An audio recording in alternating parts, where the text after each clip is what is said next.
Hello, welcome back to Read the Bible with me. Today is Friday, January the 31st, 2025. Let's pick up where we left off in the book of Exodus, chapter 9, the plague on livestock. Then the Lord said to Moses, "Go to Pharaoh and say to him, 'This is what the Lord, the God of the Hebrews, says. Let my people go, so that they may worship me.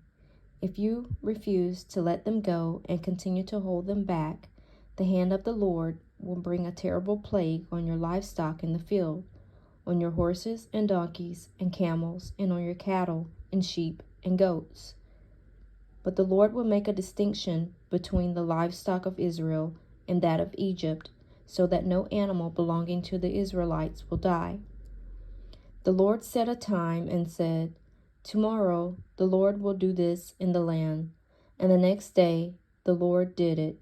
All the livestock of the Egyptians died, but not one animal belonging to the Israelites died. Pharaoh sent men to investigate and found that not even one of the animals of the Israelites had died. Yet his heart was unyielding, and he would not let the people go. The plague of boils. Then the Lord said to Moses and Aaron, 'Take handfuls of soot from a furnace and have Moses toss it into the air in the presence of Pharaoh. It will become fine dust over the whole land of Egypt, and festering boils will break out on men and animals throughout the land.' So they took the soot from a furnace and stood before Pharaoh. Moses tossed it into the air, and festering boils broke out on men and animals. The magicians could not stand before Moses because of the boils that were on them and on all the Egyptians. But the Lord hardened Pharaoh's heart, and he would not listen to Moses and Aaron, just as the Lord had said to Moses. The plague of hail. Then the Lord said to Moses, "Get up early in the morning, confront Pharaoh, and say to him, 'This is what the Lord, the God of the Hebrews, says. Let my people go, so that they may worship me, or this time I will send the full force of plagues against you and against your officials and your people, so you may know that there is no one like me in all the earth. For by now I could have stretched out my hand and struck you and your people with a plague that would have wiped you off the earth. But I have raised you up for this very purpose, that I might show you my power, and that my name might be proclaimed in all the earth. You still set yourself against my people and will not let them go. Therefore, at this time tomorrow, I will send the worst hailstorm that has ever fallen on Egypt, from the day it was founded till now. Give an order now to bring your livestock and everything you have in the field to a place of shelter, because the hail will fall on every man and animal that has not been brought in and is still out in the field, and they will die.' Those officials of Pharaoh who feared the word of the Lord hurried to bring their slaves and their livestock inside. But those who ignored the word of the Lord left their slaves and livestock in the field. Then the Lord said to Moses, 'Stretch out your hand toward the sky, so that hail will fall all over Egypt, on men and animals, and on everything growing in the fields of Egypt.' When Moses stretched out his staff toward the sky, the Lord sent thunder and hail, and lightning flashed down to the ground. So the Lord rained hail on the land of Egypt. Hail fell and lightning flashed back and forth. It was the worst storm in all the land of Egypt since it had become a nation. Throughout Egypt, hail struck everything in the fields, both men and animals. It beat down everything growing in the fields and stripped every tree. The only place it did not hail was the land of Goshen, where the Israelites were. Then Pharaoh summoned Moses and Aaron. 'This time I have sinned,' he said to them. 'The Lord is in the right, and I and my people are in the wrong. Pray to the Lord, for we have had enough thunder and hail. I will let you go. You don't have to stay any longer.' Moses replied, 'When I have gone out of the city, I will spread out my hands in prayer to the Lord. The thunder will stop, and there will be no more hail, so you may know that the earth is the Lord's. But I know that you and your officials still do not fear the Lord. The flax and barley were destroyed, since the barley had headed and the flax was in bloom. The wheat and spelt, however, were not destroyed, because they ripened later. Then Moses left Pharaoh and went out of the city. He spread out his hands toward the Lord. The thunder and hail stopped, and the rain no longer poured down on the land. When Pharaoh saw that the rain and hail and thunder had stopped, he sinned again. He and his officials hardened their hearts. So Pharaoh's heart was hard, and he would not let the Israelites go, just as the Lord had said through Moses. Exodus chapter 10, the plague of locusts. Then the Lord said to Moses, "Go to Pharaoh, for I have hardened his heart and the hearts of his officials, so that I may perform these miraculous signs of mine among them, that you may tell your children and grandchildren how I dealt harshly with the Egyptians, and how I performed my signs among them, and that you may know that I am the Lord." So Moses and Aaron went to Pharaoh and said to him, "This is what the Lord, the God of the Hebrews, says. How long will you refuse to humble yourself before me? Let my people go, so that they may worship me. If you refuse to let them go, I will bring locusts into your country tomorrow. They will cover the face of the ground so that it cannot be seen. They will devour what little you have left after the hail, including every tree that is growing in your fields. They will fill your houses and those of all your officials and all the Egyptians, something neither your fathers nor your forefathers have ever seen from the day they settled in this land till now." Then Moses turned and left Pharaoh. Pharaoh's officials said to him, "How long will this man be a snare to us? Let the people go, so that they may worship the Lord their God. Do you not realize that Egypt is ruined?" Then Moses and Aaron were brought back to Pharaoh. "Go, worship the Lord your God," he said. "But just who will be going?" Moses answered, "We will go with our young and old, with our sons and daughters, and with our flocks and herds, because we are to celebrate a festival to the Lord." Pharaoh said, "The Lord be with you. If I let you go, along with your women and children, clearly you are bent on evil.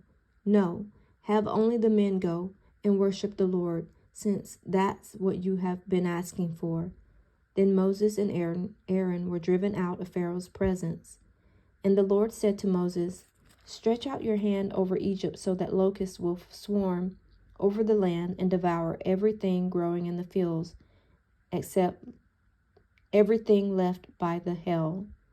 So Moses stretched out his staff over Egypt, and the Lord made an east wind blow across the land all that day and all that night. By morning the wind had brought the locusts. They invaded all Egypt and settled down in every area of the country in great numbers. Never before had there been such a plague of locusts, nor will there ever be again. They covered all the ground until it was black. They devoured all that was left after the hail, everything growing in the fields and the fruit on the trees. Nothing green remained on tree or plant in all the land of Egypt. Pharaoh quickly summoned Moses and Aaron and said, "I have sinned against the Lord your God and against you. Now forgive my sin once more and pray to the Lord your God to take this deadly plague away from me." Moses then left Pharaoh and prayed to the Lord, and the Lord changed the wind to a very strong west wind, which caught up the locusts and carried them into the Red Sea. Not a locust was left anywhere in Egypt, but the Lord hardened Pharaoh's heart, and he would not let the Israelites go. The plague of darkness. Then the Lord said to Moses, "Stretch out your hand toward the sky so that darkness will spread over Egypt, darkness that can be felt." So Moses stretched out his hand toward the sky, and total darkness covered all Egypt for 3 days. No one could see anyone else or leave his place for 3 days. Yet all the Israelites had light in the places where they lived. Then Pharaoh summoned Moses and said, "Go, worship the Lord. Even your women and children may go with you. Only leave your flocks and herds behind." But Moses said, "You must allow us to have sacrifices and burnt offerings to present to the Lord our God. Our livestock, too, must go with us. Not a hoof is to be left behind. We have to use some of them in worshiping the Lord our God. And until we get there, we will not know what we are to use to worship the Lord." But the Lord hardened Pharaoh's heart, and he was not willing to let them go. Pharaoh said to Moses, "Get out of my sight. Make sure you do not appear before me again. The day you see my face, you will die." "Just as you say," Moses replied. "I will never appear before you again."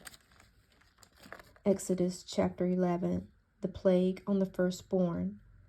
Now the Lord had said to Moses, "I will bring one more plague on Pharaoh and on Egypt. After that, he will let you go from here, and when he does, he will drive you out completely. Tell the people that men and women alike are to ask their neighbors for articles of silver and gold." The Lord made the Egyptians favorably disposed toward the people, and Moses himself was highly regarded in Egypt by Pharaoh's officials and by the people. So Moses said, "This is what the Lord says. About midnight I will go throughout Egypt. Every firstborn son in Egypt will die, from the firstborn son of Pharaoh, who sits on the throne, to the firstborn son of the slave girl, who is at her handmill, and all the firstborn of the cattle as well.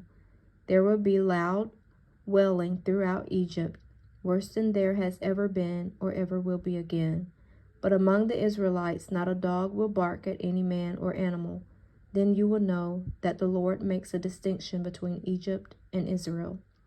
All these officials of yours will come to me, bowing down before me and saying, 'Go, you and all the people who follow you.' After that I will leave." Then Moses, hot with anger, left Pharaoh. The Lord had said to Moses, "Pharaoh will refuse to listen to you, so that my wonders may be multiplied in Egypt." Moses and Aaron performed all these wonders before Pharaoh, but the Lord hardened Pharaoh's heart, and he would not let the Israelites go out of his country. The Passover. Exodus chapter 12. The Lord said to Moses and Aaron in Egypt, "This month is to be for you the first month of your year. Tell the whole community of Israel that on the 10th day of this month, each man is to take a lamb for his family, one for each household. If any household is too small for a whole lamb, they must share one with their nearest neighbor, having taken into account the number of people there are. You are to determine the amount of lamb needed in accordance with what each person will eat. The animals you choose must be year-old males without defect, and you may take them from the sheep or the goats. Take care of them until the 14th day of the month, when all the people of the community of Israel must slaughter them at twilight. Then they are to take some of the blood and put it on the sides and tops of the door frames of the houses where they eat the lambs. That same night they are to eat the meat roasted over the fire, along with bitter herbs and bread made without yeast. Do not eat the meat raw or cooked in water, but roast it over the fire, head, legs, and inner parts. Do not leave any of it till morning. If some is left till morning, you must burn it. This is how you are to eat it, with your cloak tucked into your belt, your sandals on your feet, and your staff in your hand. Eat it in haste. It is the Lord's Passover. On that same night, I will pass through Egypt and strike down every firstborn, both men and animals, and I will bring judgment on all the gods of Egypt. I am the Lord.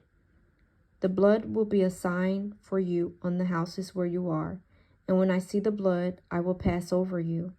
No destructive plague will touch you when I strike Egypt. This is a day you are to commemorate.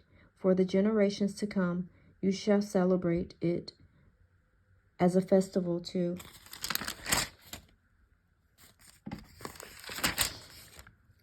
the Lord, a lasting ordinance. For 7 days you are to eat bread made without yeast. On the first day, remove the yeast from your houses, for whoever eats anything with yeast in it from the first day through the 7th must be cut off from Israel. On the first day, hold a sacred assembly, and another one on the 7th day. Do no work at all on these days, except to prepare food for everyone to eat. That is all you may do.